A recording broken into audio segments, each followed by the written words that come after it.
très sincèrement que cette journée est très importante, car elle est entièrement dédiée à la technique de la projection cinéma et son évolution. Et cette année, elle est d'autant plus importante parce qu'elle intervient à l'un des moments les plus capitals de notre histoire, le déploiement tant annoncé du cinéma numérique. La Fédération nationale des cinémas français organise depuis maintenant 4 ans, en partenariat avec la CST, ces journées de la technique de l'exploitation et de la distribution. Il s'agit de faire le point en fait sur les nouvelles technologies qui regardent donc, les exploitants et les distributeurs, de gérer ensemble les problèmes qui peuvent se poser et puis de débattre. Voilà, c'est une journée professionnelle.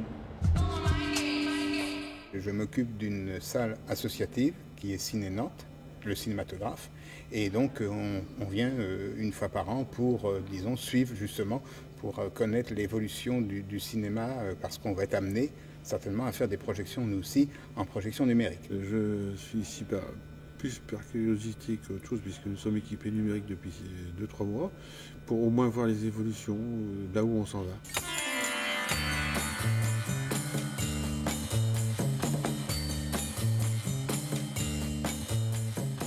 La numérisation, en fait, s'est développée aux États-Unis le 18 juin 1999 avec la projection d'un film Star Wars en numérique, et l'Europe, en fait, a directement souhaité s'engager dans cette technologie. Tout a démarré à ce moment-là, quand on a trouvé le 2K et le système de compression JPEG 2000 qui assurait une qualité au moins supérieure à celle du cinéma, et en fait très légèrement supérieure.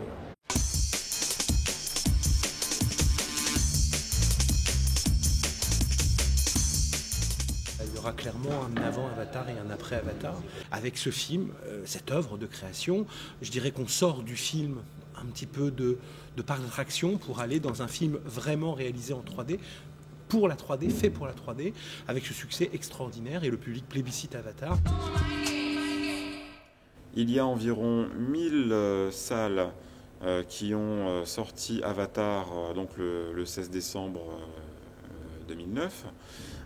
Et sur ces 1000 salles, il y avait 300 salles qui étaient équipées en numérique et notamment en 3D également. Parce que là, on est arrivé à un boom, vraiment, on a vu tous les gros groupes comment annoncer la couleur, que ce soit Gaumont, IGC, maintenant MK2 aussi. Ils sont tous dans la course numérique pour s'équiper, et principalement pour la 3D. Donc. Là, voilà, on y est, tout le monde est convaincu maintenant qu'il faut y aller, qu'il faut y passer. Et je serais tenté de dire qu'à fin 2011, on aura fait la moitié du chemin, et que peut-être fin 2012 ou fin 2013, mais personne n'a de boule de cristal, le parc français, en tous les cas, sera entièrement numérisé.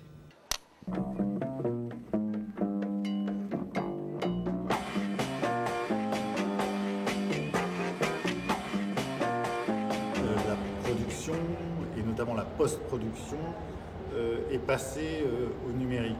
La post-production numérique, il y a un avantage évident à passer les œuvres en numérique, sinon vous post-produisez en numérique et puis vous allez encore changer de format pour revenir à du 35.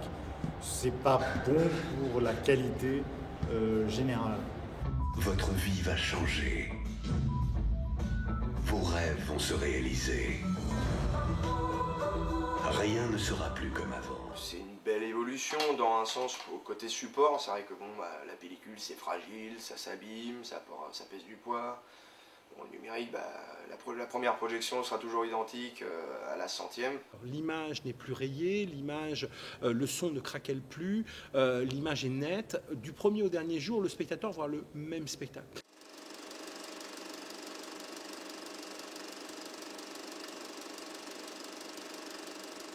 J'ai toujours été dans la projection argentique, donc ça fait un petit effet de voir comment les nouveaux formats qui sont en numérique, mais il y a aussi une évolution positive, parce que bien sûr on va gagner en qualité d'image, en fixité, en luminosité, et puis sans doute en transport des images aussi. Le gros avantage est au niveau des distributeurs, bien sûr, puisqu'ils n'ont plus de copie 35 mm à tirer. Il faut savoir que le coût d'une copie 35 mm, c'est à peu près entre 600 et 800 €. Une copie numérique, c'est un jeu de fichiers fourni sur un disque dur externe, ou par le biais d'un transporteur ADSL ou satellite. Et en gros, le coût de fabrication de cette copie numérique est divisé par 10.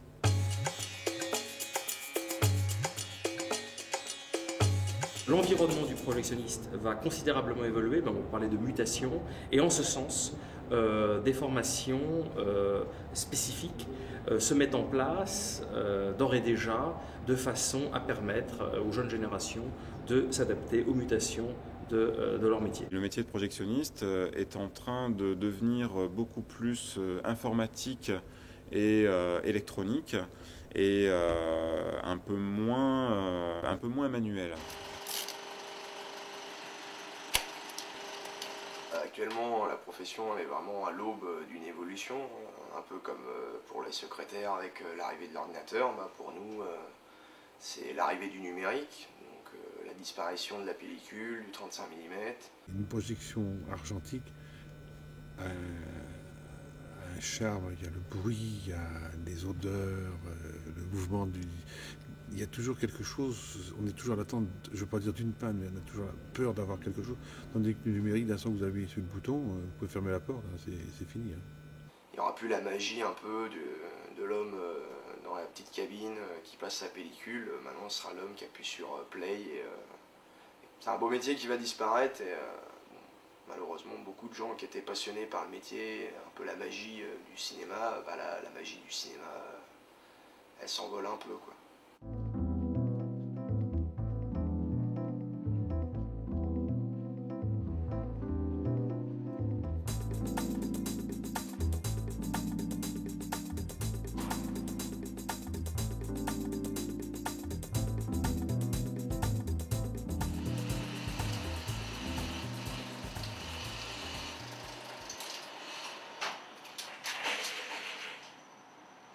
Donc, je suis opérateur projectionniste au cinéma Le Méliès à Montreuil. Donc nos tâches en tant que projectionniste sont donc les montages. Donc les montages pourquoi? Parce qu'en fait quand le distributeur nous envoie un film, il ne nous l'envoie pas déjà tout monté, il nous l'envoie en plusieurs bobines. Donc notre rôle à nous, c'est de pouvoir faire une diffusion d'un seul coup. C'est-à-dire d'assembler les bobines ensemble dans le bon ordre. Donc ça c'est une partie importante du travail. De pouvoir bien contrôler que les bobines sont dans les bonnes boîtes, de pouvoir les monter dans le bon ordre. Admettons un film de 5 bobines, de ne pas mettre la bobine 1 à la place de la 3.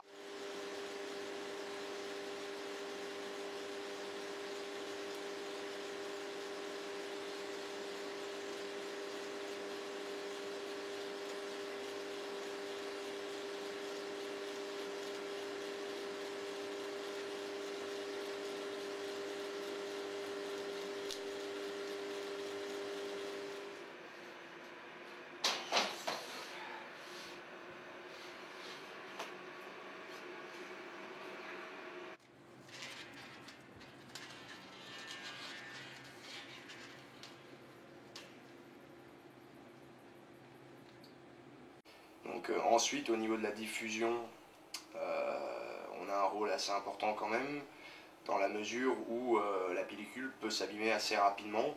Donc dans ce cas-là, la diffusion n'est plus de très bonne qualité. Donc notre rôle à nous, c'est vraiment ça, c'est d'en assurer vraiment le bon suivi après le montage, c'est-à-dire que pendant la projection, bien contrôler que tout passe bien partout, que l'image est très nette, que le son est au bon niveau. Donc on charge toujours la tête de l'image vers le bas et le son vers nous en fait.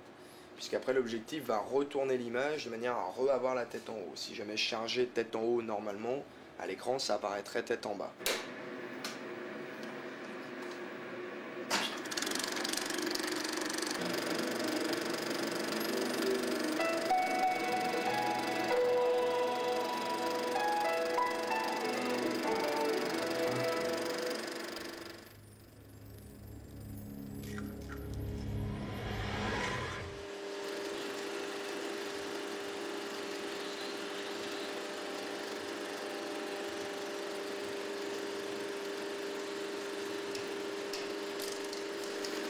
L'objectif qui est actuellement utilisé, l'objectif 1.85, c'est celui actuellement utilisé. L'objectif rouge ici est l'objectif pour le 1.66. Et enfin, le plus gros objectif, l'objectif pour le 2.35, dans lequel je vais passer tout à l'heure pour le film. Donc il peut arriver qu'en cours de diffusion, admettons, je prends l'exemple, entre les pubs et le film, qui ne soit pas du même format. Donc notre rôle consiste à changer d'objectif pour le format image et à changer de formation si le besoin est.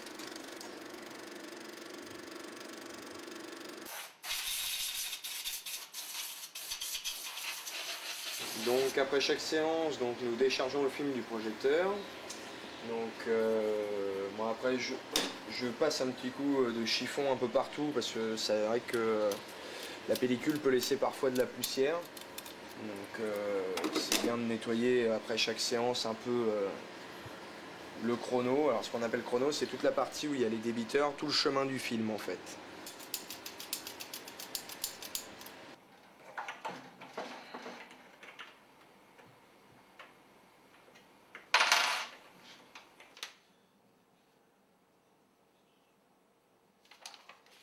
À la fin de la diffusion, notre rôle à nous, c'est pas de redonner le film déjà monté, c'est-à-dire il faut redémonter le film. Et notre rôle aussi, c'est de vraiment bien faire attention à remettre bien les bobines dans le bon ordre, c'est-à-dire de mettre la bobine 1 dans la boîte de la 1, la bobine 2, et ainsi de suite.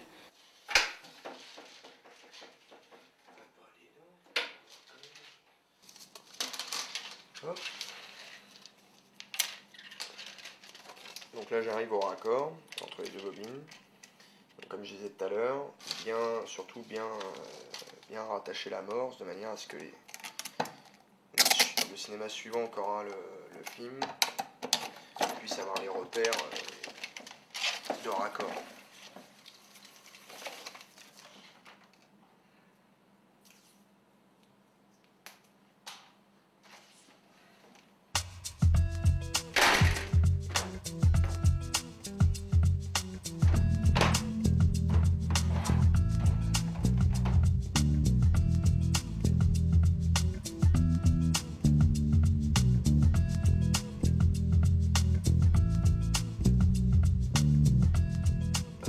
Au niveau du travail que ça représente, moi je comprends, ça m'étonnerait pas que dans un multiplex de 14 salles, au lieu d'avoir 7 projectionnistes, on descende à 3-4 projectionnistes maximum, étant donné que y a plus besoin d'autant de personnes pour faire tourner le cinéma.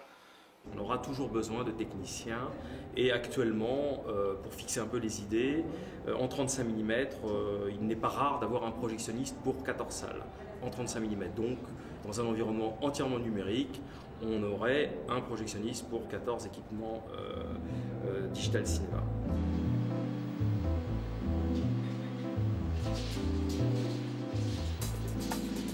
La mission reste la même, c'est-à-dire de mener à bien la projection, c'est-à-dire faire en sorte que le spectateur assiste à une projection dans les meilleures conditions possibles. Je suis très positif au numérique, puisque j'ai la nostalgie de l'argentique, mais comme je dis par principe, il y a que les imbéciles qui changent pas la vie et je ne veux pas être un imbécile.